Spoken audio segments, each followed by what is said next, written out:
رب کی عبادت کرنے کی دعوت دی، اور یہی دعوت نبی علیہ السلام نے دی۔ نبی علیہ السلام کے صحابہ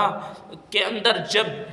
ایمان آیا تو انہوں نے لا الہ الا اللہ کا اقرار کرنے کے بعد،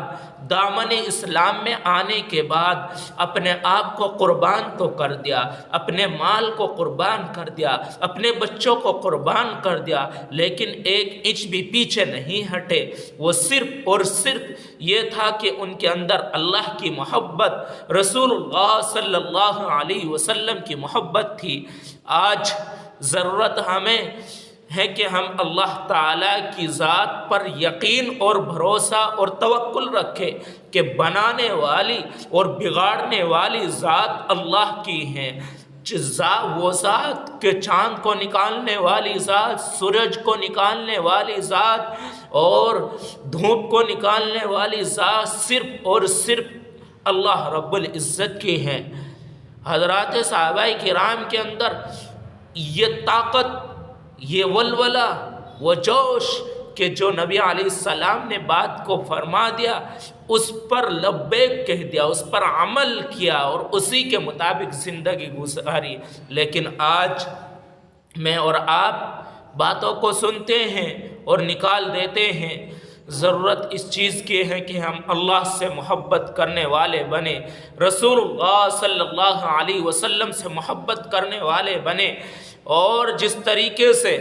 1,00,000 کم و بیش انبیاء علیہ السلام توحید کی دعوت دیتے رہے، پیغام کو پھیلاتے رہے، اور رسول اللہ صلی اللہ علیہ وسلم کی توحید کو دعوت دیتے رہے، حضرات صحابہ کرام توحید کی دعوت دیتے رہے اور اپنے آپ کو قربان کر دیا، لیکن ایک انچ پیچھے نہیں ہٹے۔ حضرت سعد بن ابی وقاص رضی اللہ تعالیٰ عنہ عشرہ مبشرہ میں سے بڑے صحابی ہیں، وہ عشرہ مبشرہ میں سے ہیں۔ انہوں نے عراق وغیرہ کو فتح کرنے کے بعد انہوں نے مدین کو فتح کرنے کا ارادہ کیا، تو مدین کو فتح کرنے کے لیے درمیان میں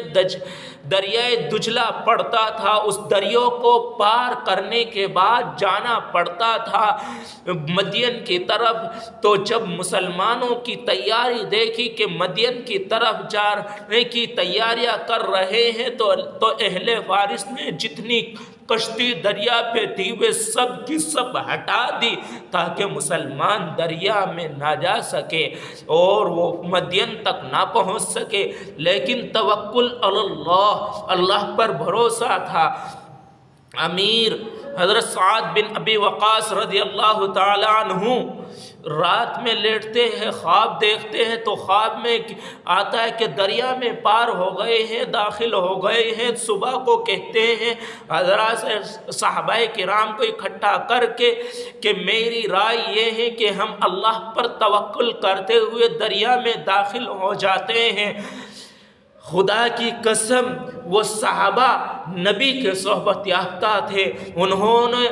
لبیک کہا، اپنے امیر کی بات کا حکم مانتے ہوئے 60,000 کا لشکر اور گھوڑے بسم اللہ الرحمن الرحیم اللہ کا نام لے کر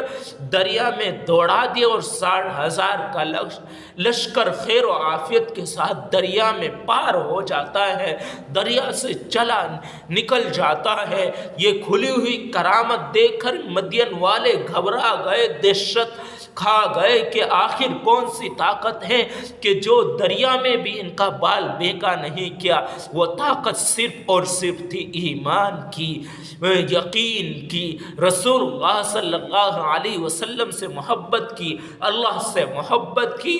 تو 60,000 کا لشکر خیر و عافیت کے ساتھ پار ہو جاتا ہے۔ علامہ اقبال فرماتے ہیں دشت و دشت ہے دریا بھی نہ چھوڑے ہم نے، بحر ظلمات میں دوڑا دے گھوڑے ہم نے۔ میرے بھائیوں، ہمیں ان باتوں سے، واقعات سے، صحابہ کرام کے واقعات سے عبرت حاصل کرنے کی ضرورت ہے۔ اللہ پر یقین، توکل، بھروسہ کر کے اپنی زندگی کو گزارنے کی ضرورت ہے۔ اور دیکھیں اکابر کی باتوں کو مانیں، اکابر کا احترام کریں، علماء کا احترام کریں، علماء